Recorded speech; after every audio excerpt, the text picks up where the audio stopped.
Everyone, நம்ம இன்றைக்கி புதுக்கோட்டையிலேருந்து ஒரு ஃப்ரிட்ஜு போர்டு அமைச்சிருக்காங்க. டபுள் டோர் ஃப்ரிட்ஜ் இது, சாம்சங். இது என்ன ப்ராப்ளம் பார்த்தீங்கன்னா, ஐசி ஃபுல் வெடிஞ்சிட்டு இருக்குது. ஓகே, இது பார்த்தீங்கன்னா 2 போர்டு வரும். இது பார்த்தீங்கன்னா கண்ட்ரோல் போர்டு, இன்னொன்று பார்த்தீங்கன்னா கம்ப்ரஸர் ரன் பண்ணுற போர்டு. ஸோ இதில் நமக்கு ஆன் பண்ணி வோல்ட்டு செக் பண்ணி கொடுத்தா போதும். அது செகண்ட்ரி போர்டு பார்த்தீங்கன்னா கரெக்டாக ஒர்க் ஆகும். அதனால் நம்மளுக்கு என்னென்ன வோல்ட்டு செக் பண்ணணும் இங்கே இருக்கும் பாருங்கள். 5 வோல்ட்டு, அப்புறமா 12 வோல்ட்டு தான் இதில் ஒர்க் ஆகும். மற்றபடி இதிலே சென்சாரு, டோரு, லேம்ப் இது எல்லாமே இதில் தான் இருக்கும் கனெக்ஷனு. நம்மளுக்கு இதை ஆன் பண்ணிவிட்டு 12 வோல்ட் 5 வோல்ட் மட்டும் செக் பண்ணி நம்ம பார்சல் ரிட்டன் அனுப்பிச்சி விட்றலாம். இதனால் நம்ம இந்த ஐசி வாங்கி போட்டாச்சு. பட் ஐசி வாங்கி போட்டாலும் இது என்ன ப்ராப்ளம் வருதுன்னா, நம்மளுக்கு 12 வோல்ட் வர இடத்துல 30 வோல்ட் வருது. ஸோ 30 வோல்ட் வந்துச்சுன்னா போர்டு வந்து ப்ராப்ளம் வரதுக்கு சான்ஸ் இருக்குது. ஏன்னா நம்மளுக்கு இதில் ஃபேன் மோட்டர்லாம் பார்த்திங்கன்னா 12 வோல்ட்டு அது மாதிரி தான் இருக்கும். ரீலேலாம் ஒன்றும் பிரச்சனை இல்லை, 12லேருந்து 30 வோல்ட் வரையும் ஆக்டிவேட் ஆகும்.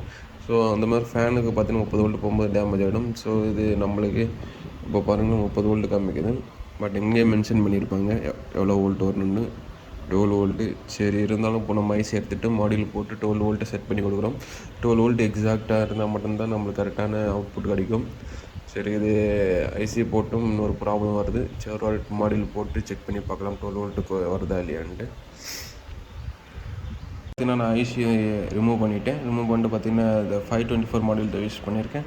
யூஸ் பண்ணிட்டு நம்மளுக்கு இங்கே 12 வோல்ட் இருக்கிறதுல எவ்வளோ வோல்ட் வருது பார்க்கலாம். இது பார்த்தீங்கன்னா கிரவுண்டு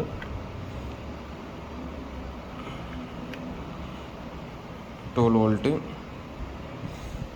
இப்போ பார்த்தீங்கன்னா நம்மளுக்கு 12 வோல்ட் வருது. அதாவது 11.79 ஒன்றும் பிரச்சனை இல்லை. இந்த வோல்ட் இருக்கிறதுனால எந்த ஒரு எலக்ட்ரானிக் காம்பனண்ட் டேமேஜ் ஆகாது. லாஸ்ட் டைம் பார்த்தீங்கன்னா நம்மளுக்கு 39 வோல்ட் வந்துச்சு.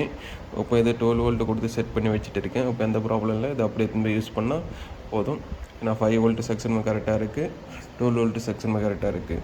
மறுபடியும் நம்ம பார்சல் போட்டு அவருக்கு ரிட்டன் அனுப்பிச்சுட்றலாம். அவருக்கு புதுக்கோட்டை கஸ்டமரு, அவர் அப்படியே ஃபிட் பண்ண மட்டும் போதும். அது கூட இன்னொரு போர்டு கனெக்ட் பண்ணிவிட்டால் கம்ப்ரஸருக்கு அது பார்த்து ஆட்டோமேட்டிக்காக ஓடின்னு இருக்கும். Thank you friends.